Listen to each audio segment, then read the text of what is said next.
السلام عليكم ورحمة الله وبركاته.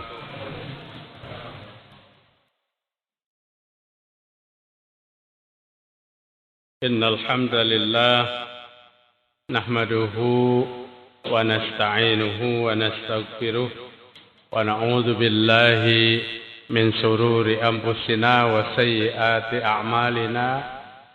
من يهده الله فلا مضل له ومن يضلل فلا هادي له. أشهد أن لا إله إلا الله وحده لا شريك له وأشهد أن محمدا عبده ورسوله لا نبي بعده.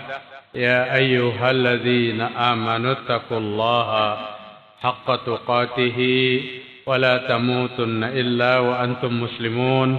يا أيها الناس اتقوا ربكم الذي خلقكم من نفس واحدة وخلق منها زوجها وبث منهما رجالا كثيرا ونساء واتقوا الله الذي تساءلون به والأرحام إن الله كان عليكم رقيبا. فإن أصدق الحديث كتاب الله وخير الهدى هدى محمد صلى الله عليه وسلم وشر الأمور محدثاتها وكل محدثة بدعة وكل بدعة ضلالة وكل ضلالة في النار. Mari kita bersyukur kepada Allah Subhanahu wa taala pada malam ini, malam Selasa tanggal 15 bulan Jumadil Akhir 1442 Hijriah, bertepatan dengan tanggal 17 bulan Januari 2022. Alhamdulillah kita sehat walafiat, kita dapat berkumpul bersama di Masjid Ar-Ridha ini, sekalipun dalam suasana hujan cukup deras. Mudah-mudahan segala ketulusan dan keikhlasan kita diganjar oleh Allah Subhanahu wa taala sebagai sebuah ibadah yang besar bagi kita, karena menuntut ilmu adalah termasuk ibadatun azimah. Kata Ibn Abdul Bar, menuntut ilmu itu adalah ibadah yang besar. Maka orang yang menuntut ilmu kemudian mati sedang menuntut ilmu, maka matinya dalam keadaan husnul khatimah. Dia meninggal dalam keadaan husnul khatimah karena dia berada pada ibadatin azimah, ibadah yang amat besar. Jemaah sekalian rahimakumullah, pada kajian malam ini ulun ingin sampaikan sebuah hadis Rasulullah sallallahu alaihi wasallam. Hadis ini dari Abu Dzar Al-Ghifari, Jundub bin Junadah, wa an Abi Abdurrahman Mu'az bin Jabal, dan dari Abi Abdurrahman Mu'az bin Jabal radhiyallahu anhuma anna Rasulullah sallallahu alaihi wasallam qol. Dua yang meriwayatkan hadis ini sahabat Nabi. Yang pertama Abu Dzar Al-Ghifari. Abu Dzar Al-Ghifari adalah as-sabiqun al-awwalun, orang-orang yang pertama masuk Islam dari golongan Ansor, tapi masuk Islamnya di Mekah. Pada saat dia mendengar Nabi Muhammad sallallahu alaihi wasallam membawa agama Islam, maka dia datang ke Mekah dan dia berbaiat di depan Baitullah bersama Nabi Muhammad SAW sebagai seorang Muslim. Kemudian Mu'az bin Jabal juga meriwayatkan hadis yang sama, adalah kaum Ansor yang masuk Islam pada rombongan pertama di Madinah. Jadi Abu Dzar dan Mu'az bin Jabal adalah sahabat yang pertama masuk Islam dari golongan Muhajirin dan Ansor. Allah Subhanahu wa taala menyebutkan dalam ayat 100 surah At-Taubah, was-sabiqunal awwalun minal muhajirin wal ansor. Orang-orang yang pertama masuk Islam dari kalangan Muhajirin dan Ansor, walladzina tabauhum bihsan, orang-orang yang mengikuti mereka dengan baik, radhiyallahu anhum wa radu'an, Allah meridhoi mereka dan mereka ridho kepada Allah Subhanahu wa taala. Bapak-bapak, ibu-ibu jamaah Masjid Ar-Ridha rahimakumullah. Dua orang sahabat ini yang meriwayatkan hadis di mana Rasul sallallahu alaihi wasallam menasihati keduanya. Nabi menasihati kepada Abu Dzar dan Nabi menasihati kepada Mu'az bin Jabal. Mu'az bin Jabal ini wafatnya di Yaman. Setelah berangkat tugas, diutus Nabi ke Yaman untuk menyebarkan agama Islam. Sebelum berangkat Mu'az menangis. Nabi bertanya kenapa jadi menangis. Kata Mu'az, takut kada bertemu lagi dengan Nabi setelah keberangkatan itu. Ternyata betul. Mu'az kembali ke Madinah pada masa kepemimpinan Umar bin Khattab. Bukan meninggal di Yaman, tapi kembali pada meninggal pada masa Umar bin Khattab dan meninggalnya di Yaman. Dia menangis takut tidak bertemu lagi dengan Nabi dan memang betul. Keberangkatannya ke Yaman tidak lagi bertemu dengan Rasul sallallahu alaihi wasallam. Jamaah sekalian, nasihat Nabi kita Muhammad sallallahu alaihi wasallam kepada dua orang sahabatnya, Abu Dzar Al-Ghifari, nama lengkapnya Jundub bin Junadah, Abu Abdurrahman Mu'az bin Jabal, tiga macam yang Nabi nasihati kepada kedua sahabat itu. Tentu hadis ini sampai kepada kita. Dan hadis ini merupakan nasihat juga bagi kita. Nasihat bagi kita. Apa tiga macam nasihat Nabi? Ittaqillah haitsuma kunta, kata Nabi. Bertakwalah kamu kepada Allah di mana aja kamu berada. Jadi bertakwa kepada Allah di mana aja kamu berada. Artinya takwa ini harus menjadi amal kita setiap hari.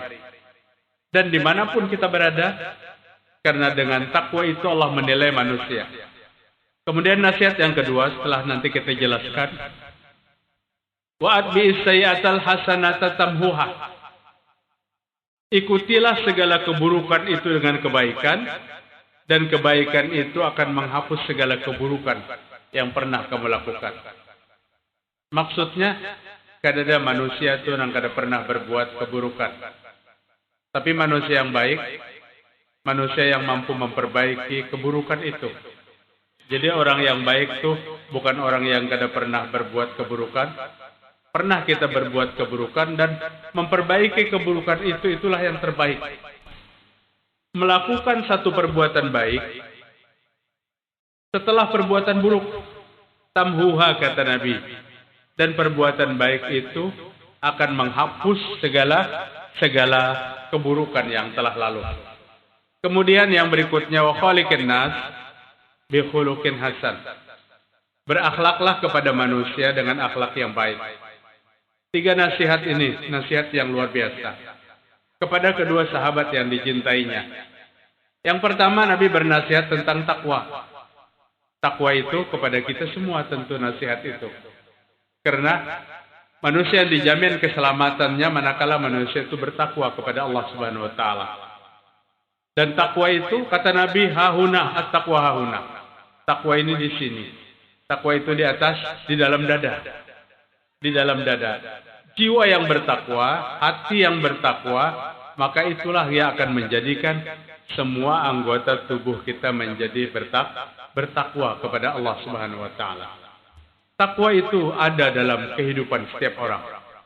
Wajib ada dalam kehidupan setiap orang. Dan takwa itu, Ali bin Abi Thalib radhiyallahu anhu pernah menjelaskan tentang takwa, at-taqwa al-khauful jalil, al-amalu bitanzil. War-ridha bil qalil, isti'dad liyaumir rahil. Takwa itu kata Ali bin Abi Thalib, al-khauful jalil, takut kepada Tuhan yang Maha Agung. Orang yang bertakwa kepada Allah adalah orang yang takut kepada Allah Ta'ala. Bagaimanapun seseorang mengklaim dirinya sebagai seorang yang bertakwa, manakala tidak tergambar ketakutan kepada Allah Ta'ala, maka itu bukan takwa yang sebenarnya. Apa yang ditakutkan kepada Allah yang pertama tentang keimanan. Karena imanan itu berhubungan dengan hidayah. Suatu saat Allah permanenkan hidayah dalam kehidupan manusia sampai akhir hayat, dan mudahnya dia mampu mengucapkan kalimat thayyibah, kalimat tauhid, la ilaha illallah. Di saat lain ada orang yang dicabut hidayah oleh Allah Ta'ala. Dicabut hidayahnya oleh Allah, sehingga pada saat dia melaksanakan ibadah yang panjang di waktu muda, dan pada saat dewasa, dia berpaling kepada jalan yang tidak benar. Maka itu hidayah yang dicabut oleh Allah Ta'ala. Dan ini sering terjadi pada jemaah sekalian. Sering terjadi kepada siapapun. Maka hidayah Allah itu perlu kita pantau dalam kehidupan kita. Nabi hampir setiap saat berdoa, Allahumma inni as'alukal huda wat tuqa wal afaf wal ghina. Ya Allah, hamba memohon hidayah kepadamu, dan hamba memohon agar dibersihkan daripada yang diharamkan, dan hamba mohon diberikan kekayaan jiwa, kekayaan hati. Artinya bukan materi ukurannya kekayaan itu. Hati merasa kaya, hati merasa puas, menerima apa yang telah diberikan oleh Allah Ta'ala. Hidayah, petunjuk itu yang kita jaga setiap hari, agar Allah tidak cabut hidayahnya kepada kita. Dan ini yang ditakutkan oleh setiap orang yang beriman. Al-khawful jalil, takut kalau pina ibadahnya ditolak oleh Allah Subhanahu wa Ta'ala. Yang pertama, takut imannya dicabut oleh Allah. Dan yang kedua, takut ibadahnya ditolak oleh Allah Subhanahu wa Ta'ala. Para jamaah sekalian rahimakumullah, apa yang Allah sampaikan kepada kita lewat Al-Qur'anul Karim, dan apa yang disampaikan oleh Nabi Muhammad SAW dalam hadis-hadis yang sahih sampai kepada kita. Senantiasa Allah dan Rasul menganjurkan, wa'budullaha wa la tusyriku bihi syai'an, dalam beberapa ayat dan dalam beberapa hadis. Beribadahlah kepada Allah dengan benar dan jangan menyekutukan Allah Ta'ala. Dua ini senantiasa digandengkan oleh Allah dalam satu kalimat, digandengkan oleh Nabi dalam beberapa hadis. Karena kedua-duanya harus seimbang. Beribadah kepada Allah dengan baik dan jangan syirik kepada Allah. Maksudnya, perbaiki dua macam dalam hidup kita. Perbaiki ibadah, kemana kita mempersembahkan ibadah itu kepada Allah. Dan perbaiki ibadah, kita harus mengetahui sumber apa yang kita ibadahkan. Sumber dari ibadah itu yang perlu kita cari. Dalil dalam satu ibadah sama pentingnya dengan ibadahnya. Karena apa artinya sebuah yang kita klaim ibadah kalau dalilnya kada ada. Al-iqtisadu fi sunnah khairum minal ijtihad fil bid'ah. Sedikit tapi sunnah itu lebih baik daripada banyak, tapi kada ada petunjuk, kada ada dasar dalam satu ibadah itu. Bismillah. Maka apa yang Allah katakan di dalam Al-Quran tentang ibadah, Allazi khalaqal mauta wal hayata liyabluwakum ayyukum ahsanu amala. Allah menjadikan kematian dan kehidupan, dan Allah akan uji di antara kita siapa yang paling ahsan, siapa yang paling baik ibadahnya. Baik ibadah itu ukuran kepada contoh. Bisa kita mengklaim ibadah yang terbaik tapi tidak bercontoh. Kadang-kadang kita melaksanakan satu ibadah itu dengan apa? Dengan persangkaan semata. Dan ini sumber daripada kesesatan umat. 116 surah Al-An'am, Allah berfirman, wa in tuti' aktsara man fil ardi yudhilluka an sabilillah iyattabi'una illa dhann. Iyattabi'una illa dhann. Jika kamu mengikuti yang banyak di muka bumi ini, maka akan menyesatkan kamu dari jalan Allah Ta'ala. Kenapa yang banyak itu bisa menyesatkan? Iyattabi'una illa dhann, karena mereka mengikuti dengan persangkaan. Termasuk dalam agama. Dalam agama tidak boleh kita mengikuti persangkaan. Ibadah tentunya biasanya yang kita ikuti dengan persangkaan. Ibadah itu harus dengan tuntunan dan dalil. Manakala kita mengikuti ibadah itu dengan persangkaan, maka kita akan membuat dasar-dasar sendiri, pedoman-pedoman sendiri dalam beribadah. Contohnya umpamanya, Allah Subhanahu wa Ta'ala, Rasul Sallallahu Alaihi Wasallam mensunnahkan akikah bagi anak yang baru lahir pada umur 7 hari dengan seekor kambing bagi anak perempuan dan 2 ekor kambing bagi anak laki-laki. Itu dasarnya, itu tuntunannya dalam hadis-hadis yang sahih. Amun kambing kadada, kada perlu akikah. Atau umpamanya duitnya kadada, makinnya. Kambingnya ada, duitnya kadada, kada kau akikah. Duitnya ada, kambingnya kadada, kada kau akikah. Nah, orang yang melaksanakan perintah agama dengan persangkaan, mereka menyangka lebih baik lamun kambing kadada, lebih baik akikah pakai sapi. Nah, di sini iya tabi'una illa dzan. Dia mengikuti agama ini dengan persangkaan. Dia kira akikah lawan sapi itu ganal pahalanya daripada akikah lawan kambing. Logikanya apa? Sapi 20 juta, kambing 2 juta atau 2,5 juta. Nah, padahal berakikah dengan kambing itu setinggi-tinggi nilai pahala akikah. Dengan onta kah pian ganti, dengan sapi, dengan kerbau pian ganti. Tetap besar pahala kambing. Kenapa? Kambing itu punya dasar. Punya dasar. Sumber kesesatan di sini. Pada seseorang melaksanakan perintah agama itu bukan dengan dalil, tapi dengan apa? Dengan persangkaan belaka. Persangkaan. Kadang-kadang agama itu dalam ibadah bisa juga didasari dengan menjerurang Banjar itu tempulu. Mumpung tempulu di sini, tempulu. Ibadah tidak mau didasari kepada tempulu. Artinya ibadah itu didasari kepada perintah. Jangan tempulu. Biasanya tempulu itu dipakai bagi orang yang umroh. Bagi umroh ke Makkah. Nabi 4 kali dalam umroh, berangkat umroh dari Zulhulaifah dan dari manapun. Semua 4 kali dalam perjalanan itu Nabi tidak pernah melebihkan umroh itu 1 kali. Jadi Nabi datang berumroh 1 kali. Dengan apa? Dengan umroh yang Nabi ambil mikat di waktu hendak masuk Makkah. Termasuk dari Zulhulaifah. Dari Zulhulaifah. Dan Nabi tidak pernah mengambil mikat di Tan'im. Karena Tan'im itu adalah mikatnya wanita. Nah, jamaah sekalian, kadang-kadang jamaah kita, orang kita yang berangkat umroh, bisa keluar tempulu di sini banyaki umroh. Agama tidak pakai tempulu, agama pakai dasar. Kalau kita datang ke sana, apa yang kita perlu tengok? Khudzu anni manasikakum. Ambillah kepadaku manasik kalian, cara kalian berumroh dan berhaji. Contoh kepada cara Nabi, jumlahnya, caranya, dan seterusnya. Yang hari ini banyak cara-cara di sana dipakai orang dengan persangkaan. Mumpung di sini sehingga apa bapak-bapak, ibu-ibu sampai 5 hari di Makkah itu umrahnya lebih daripada 5 kali. Karenanya hendak mencukupkan umrah selama di Makkah itu 7 kali. Apabila 7 kali berumrah hujar sama dengan bahaji 70 kali. Kan luar biasa itu. Wah, luar biasa. Bisa mbak boleh berumrah 7 kali. Boleh ambil aja setoran dana yang disetorkan ke Kemenang. Untuk apa? Untuk ibadah haji. Hah? Oh, kurang. Jadi itu.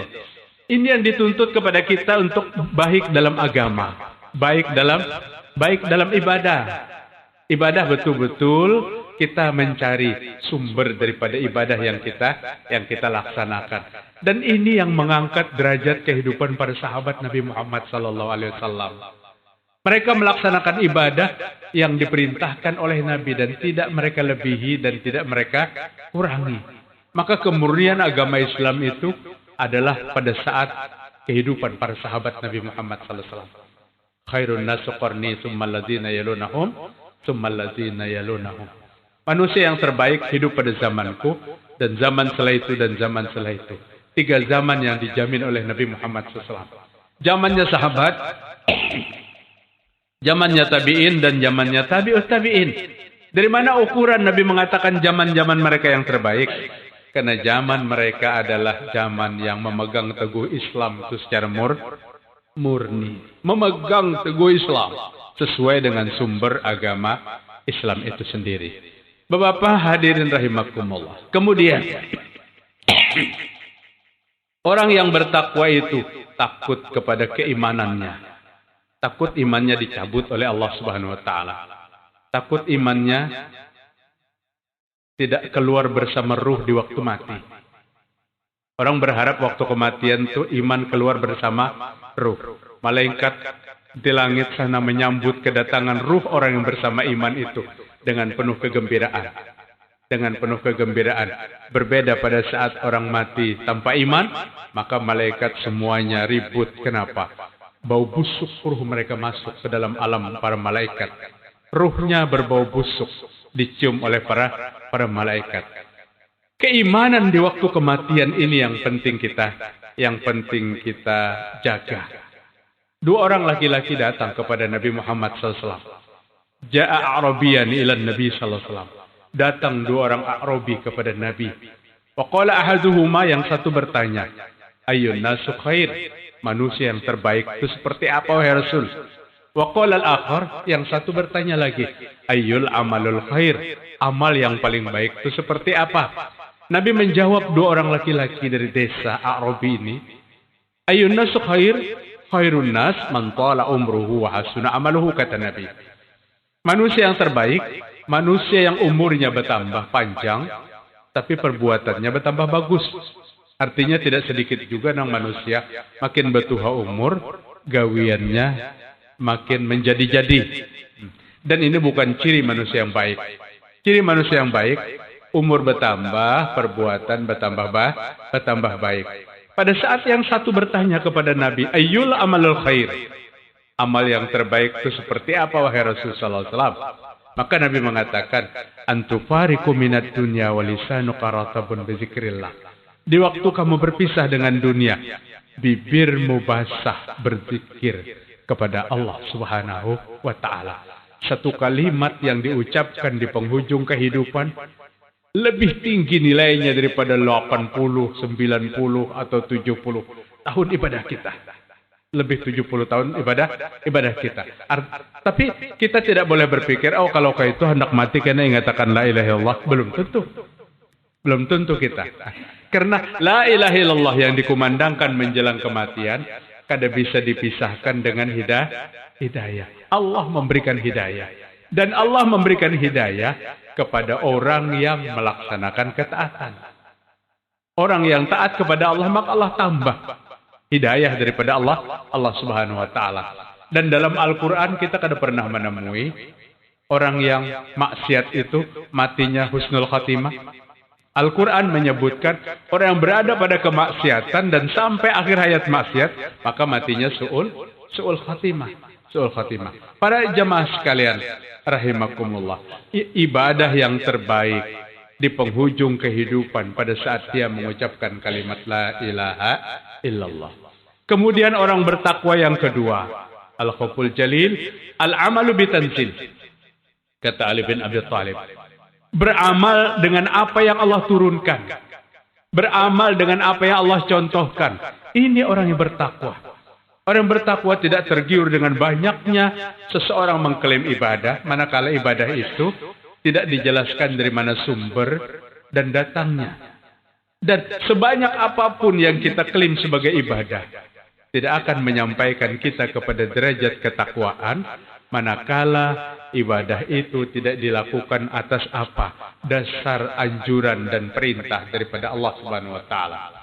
Maka kata Abdullah bin Mas'ud radhiyallahu an, al-iqtisadu fi sunnah khairum minal ijtihad fil bid'ah. Sedikit tapi sunnah lebih baik daripada banyak tapi tidak sunnah, tidak diajarkan. Hari ini kan kita tidak mau mengutamakan kualitas ibadah, tapi mengutamakan banyaknya. Yang penting banyak, kualitas ibadah diandak pada nomor yang terakhir. Akhirnya apa? Karena ingin menghitung banyak. Salat tarawih yang jumlahnya 23 rakaat daun witir hanya bisa diselesaikan 10 menit atau 7 menit, sudah tuntung. Ini yang diutamakan apa namanya? Jumlah, bukan kualitas ibadah. Bukan kualitas ibadah. Kita harus mengutamakan kualitas ibadah. Silakan tarawih 23 rakaat, tapi laksanakan tarawihnya dengan sebagaimana Nabi mencontohkan pada saat melaksanakan qiyamul lail. Qiyamul lail, salat malam yang dilakukan Nabi Muhammad sallallahu alaihi wasallam. Sehingga jangan disalahkan, nang tuha-tuha lawan nang anum-anum tuh bulan puasa tuh berbeda arah. Ada nang tuha mencari masjid nang pina nyaman, imamnya nang pina sahdu, dicari nang tuha. Ada nang anu-anum mencari masjid nang pina cepat tuntung. Jadi arahnya berubah. Ada nang tuha arahnya ke sana. Kenapa Pak Haji Pian jadi ke situ? Imamnya bagus jadi situ. Ada nang cucu kemana ke sana? Kenapa jadi ke situ? 10 menit sadaqallahul azim tuntung. Jadi kita ibadah yang kita utamakan dalam ibadah ini adalah ke apa? Kesahduan, khusyuan. Fadilat itu aja kalah, Pak. Fadilat dengan husu ini kalah. Fadilatnya tinggi tapi kena husu. Kada perlu cari kita kehusuan sekalipun fadilatnya kada terlalu tinggi. Orang tawaf di Baitullah itu fadilatnya, keutamaannya dekat dengan Baitullah itu lebih utama. Apabila tawaf di Baitullah tuh mepet di higa Baitullah, itu tawaf yang paling utama. Tapi praktek tawaf seperti ini kehilangan khusyuan. Tiap langkah betetunjulan. Baik lamun kadaba besesikutan. Jadi kadang-kadang kita mencari tawaf tuh ke bagian yang paling pinggir, tapi santai bisa khusyuk kita. Jaraknya lebih jauh, tapi kita mengerjakannya dengan tenang. Kada harus kita ditunjul dan kada harus kita menunjul. Begitu juga dengan ibadah Bapak-bapak. Dengan ibadah, kita diperintahkan memang untuk sholat pada masjid terdekat. Tapi jika kita bisa khusyuk pada tempat itu. Jika tidak khusyuk, apa yang kita cari? Maka kita cari tempat yang paling bisa membawa kita kepada kehusyukan. Maka Ali bin Abi Thalib katakan, bahagian daripada ketakwaan itu adalah beramal dengan apa yang dicontohkan dan digariskan dari Allah dan dari Rasul sallallahu alaihi wasallam. Waridha bil qalil. Takwa itu adalah puas menerima apa yang Allah berikan sekalipun sedikit. Bismillah. Orang yang bertakwa itu kada mau ngomel lawan Allah. Orang yang bertakwa itu kada mau mencaci lawan Allah. Pada saat dia menerima rezeki yang berbeda daripada saudaranya dan tetangganya, maka dia terima itulah pemberian daripada Allah Ta'ala. Dan inilah nilai sebuah kekayaan. Orang yang banyak duit, memang bisa kita kayakan dia orang kaya. Tapi hatinya belum tentu kaya. Kadang-kadang orang yang kada tapi banyak, bisa lebih kaya. Bisa lebih bahagia menerima rezeki yang Allah Ta'ala berikan. Ar-ridha bil qalil, puas, ridho menerima sekalipun sedikit. Bukti kepuasannya menerima rezeki Allah, maka dia sering bersyukur kepada Allah Subhanahu wa Ta'ala. Dan kesyukuran adalah satu langkah dan perbuatan yang memberikan kunuzil jannah, perbendaharaan surga. Ada 4 macam perbendaharaan surga itu yang Nabi sampaikan dalam sebuah hadis. Pertama, qalban syakiran, hati yang bersyukur. Lisanan zakiran, lidah yang selalu berzikir. Wa badanan sabiran, dan jasad yang hati yang selalu sabar menerima segala ujian daripada Allah Subhanahu wa Ta'ala. Dan setiap hari dia baca la haula wala quwata illa billah. Perbendaharaan surga itu kata Nabi 4, hati yang bersyukur, mulut yang berzikir, jiwa yang sabar menerima segala ujian, dan tiap hari dia tidak pernah melupakan untuk membaca la haula wala quwata illa billah. Ini min kunuzil jannah. Daripada perbendaharaan surga. Kemudian orang yang bertakwa yang berikutnya kata Ali bin Abi Thalib, at-taqwa al-khawful jalil amal bitanzil isti'dad bimarrakhil, bersiap-siap untuk menyongsong datangnya hari pergantian. Orang yang paling ingat dengan kematian itu orang yang paling bertakwa. Orang yang paling ingat dengan mati adalah orang yang paling bertakwa. Maksudnya ingat dengan persiapan. Mun ingat lawan mati itu, ingat saja kita sebertaan. Di puncak kehidupan ada kematian. Apalagi musim COVID-19 tadi, ingat benar lawan mati. Jangan-jangan dan seterusnya kita berkata seperti itu. Tapi tidak semua orang yang ingat lawan mati itu bersiap-siap menyongsong datangnya kematian. Orang yang bertakwa adalah orang yang mempersiapkan diri menyongsong datangnya mati. Karena dia bersiap-siap atau tidak, kematian itu pasti akan datang. Ainama takunu yudrikumul maut walau kuntum fi burujim musyayadah. Di mana saja kamu berada, pasti kamu akan ditemui oleh kematian sekalipun di benteng yang sangat kuat.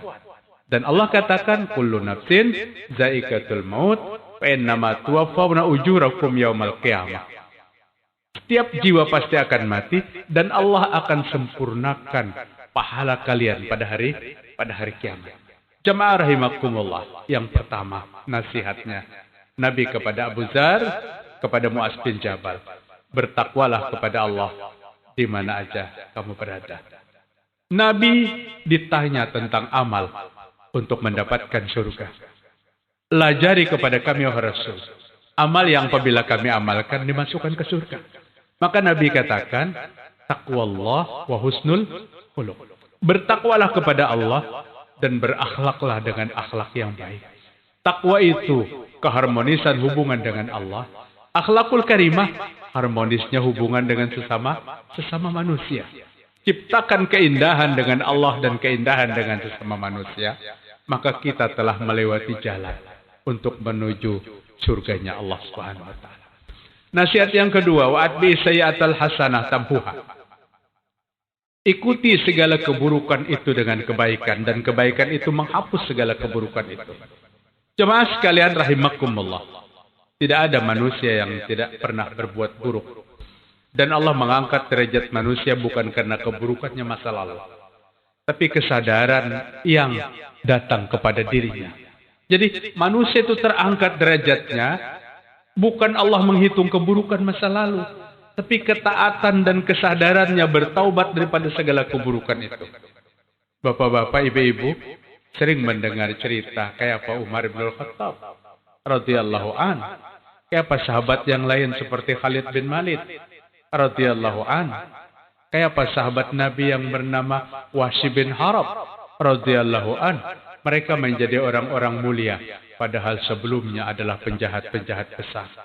Wahsy bin Harb, laki-laki berkulit hitam yang membunuh paman Nabi Muhammad SAW. Puncak kesedihan Nabi pada saat pamannya terbunuh. Wahsy melemparkan lembingnya, anak tombaknya ke dada Hamzah bin Abdul Muttalib dan tembus ke belakang, terbunuh pada perang Uhud. Dan Wahsy datang ke perang Uhud, memang itu aja tugasnya. Karena dia menerima sebagai pembunuh bayaran. Orang yang membayar Wahsy tidak puas, kecuali Wahsy memotong telinga Hamzah dan memotong hidung Hamzah. Habis hidungnya dipotong, telinganya dipotong. Tapi setelah tahun ke-8, tahun ketiga terjadinya perang Uhud, 4, 5, 6, 7, 8. 5 tahun berikutnya, Allah Ta'ala memberikan hidayah kepada Wahsy. Wahsy datang kepada Nabi dengan mengutus istrinya untuk diterima bertobat. Istrinya katakan, suami saya wahai Rasul masuk Islam. Nabi tidak berbasi-basi, putus, silakan suamimu ke sini. Istrinya berbahagia pulang memberitahu Wahsy. Dan dikatakannya kepada suaminya, Rasul menerima. Kata Wahsy, mungkin kamu belum menceritakan suamimu siapa. Jika kamu ceritakan kepada Nabi, suamimu adalah aku yang membunuh paman Nabi dulu waktu di Uhud, yang memotong kupingnya paman Nabi, memotong hidungnya paman Nabi. Mungkin Nabi tidak menerima aku masuk Islam. Istri Wahsy balik lagi kepada Rasulullah SAW. Ya Rasul, suami saya itu Wahsy yang dulu membunuh Hamzah bin Abdul Muttalib pada perang Uhud. Tapi kebesaran jiwa Nabi dalam menerima semangat orang yang mau bertaubat, maka Nabi tetap mempersilahkan. Silahkan Wahsy untuk datang. Dan diterima Islamnya, taubatnya diterima oleh Allah. Sekalipun selama Wahsy dalam keadaan Islam, dia dirundung oleh kegelisahan. Apa gelisahnya? Merasa bersalah, membunuh orang yang paling dicintai oleh Allah dan Rasulnya. Membunuh orang yang dicintai oleh Nabi, paman Nabi. Dan Wahsy berniat pada satu saat dia akan mampu membunuh orang yang paling dibenci oleh Nabi Muhammad SAW. Harapannya tertuluskan, tapi setelah Nabi wafat. Nabi sudah meninggal dunia. Tahun ke-11, dia membunuh Musailamah Al-Kadzab pada perang Yamamah. Siapa Musailamah Al-Kadzab itu? Nabi palsu yang mengaku Nabi sebagai penutup. Dan Nabi benci kepada Musailamah. Sekalipun di waktu Nabi belum wafat, Musailamah belum menobatkan sebagai Nabi. Dan pada perang Yamamah tahun ke-11, yang dikomandani oleh Abu Bakar As-Siddiq radhiyallahu anhu sebagai khalifah, waktu itu dia mampu membunuh orang yang paling dibenci oleh Nabi Muhammad SAW. Inilah kebaikan. Inilah kebaikan. Keburukan yang diikuti dengan kebaikan tempuh. Maka akan dihapus oleh Allah Subhanahu wa taala. Bayangkan Bapak-bapak hadirin, cerita ini nanti Hamzah dengan Wahsy akan bertemu dengan penuh kegembiraan di surga. Orang yang saling membunuh. Wahsy bergembira di surga dan Hamzah bergembira di surga. Kalau di dunia kan dendam kusumat yang terjadi. Kalau di dunia, inilah aturan yang Allah berikan. Aturan keburukan yang diikuti dengan kebaikan. Pasti orang diangkat derajatnya. Siapa Umar bin Khattab? Tahu kita kisah Umar bin Khattab. Tidak ada penyelesaian masalah dengan Umar kecuali dengan pedang. Murah sekali nyawa manusia di hadapan Umar bin Khattab. Tapi Allah memberikan hidayah bukan karena didakwahi oleh siapapun. Umar mendapat hidayah setelah Umar mendengar lantunan-lantunan Al-Quran. Dan Allah memberikan hidayah pada waktu itu. Sebenarnya Umar turun dari rumahnya untuk apa? Untuk membunuh Nabi Muhammad Sallallahu Alaihi Wasallam. Tapi di jalan Allah berikan hidayah, petunjuk. Setelah ditunjukkan bahwa saudara perempuannya sudah masuk Islam. Dan dia mendengar lantunan ayat yang dibaca. Maka dia datang menuju Nabi Muhammad Sallallahu Alaihi Wasallam. Waktu itu Nabi berada di mana? Nabi berada di rumah Hamzah bin Abdul Muttalib. Pada saat utusan mengatakan bahwa Umar ingin bertemu Nabi, Hamzah sudah siap-siap. Karena yang datang bukan orang sembarangan. Tapi Nabi mengatakan silahkan. Umar berniat baik, silahkan untuk masuk. Dan ternyata Umar mengikrarkan dua kalimat syahadat. Begitu juga bapak-bapak, ibu-ibu, Hindun, istrinya Abu Sufyan, wanita tegar memusuhi Islam, masuk Islam pada tahun ke-8 Hijriah. Pada tahun ke-8 Hijriah. Setiap keburukan yang diikuti dengan kebaikan, maka kebaikan akan menghapus segala keburukan itu. Amr bin As masuk Islam 1 tahun setelah anaknya lebih dulu. Amr bin As itu punya anak yang bernama Abdullah bin Amr. Abdullah masuk Islam sebelum bapaknya. Setahun berikutnya Amr bin As masuk Islam. Dia menghadap kepada Nabi dan minta dibaiat. Ya Rasul, ulurkan tanganmu, saya mau berbaiat. Nabi ulurkan tangannya.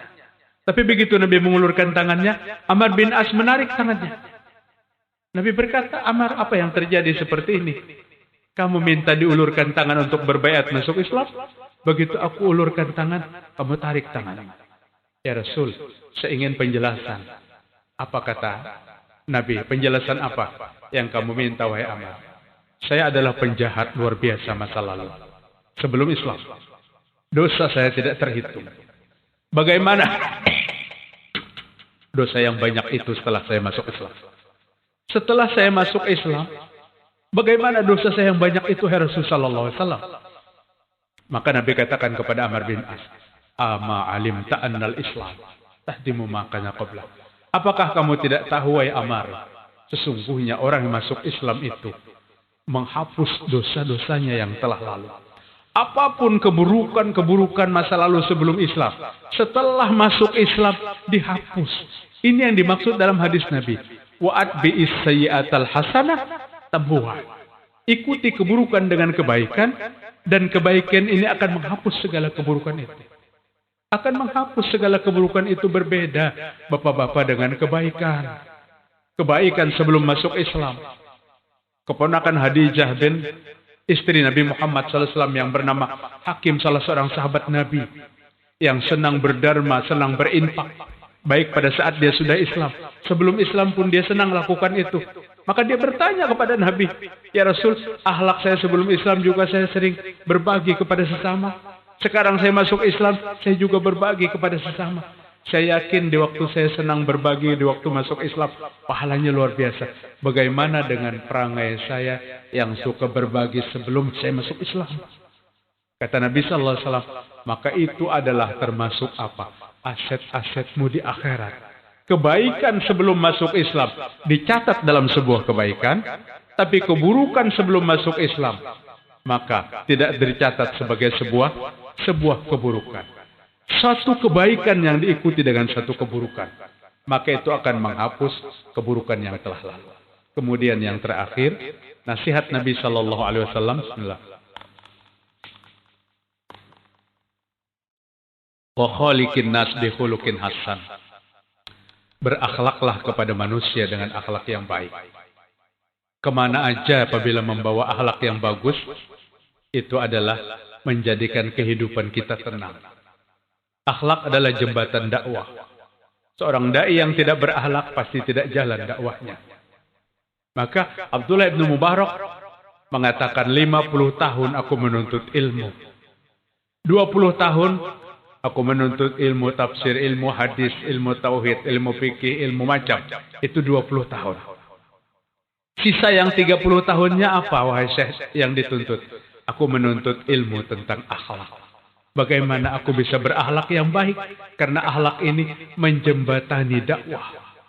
Bagaimana orang bisa menerima dakwah seseorang kalau dai-nya tidak berakhlak?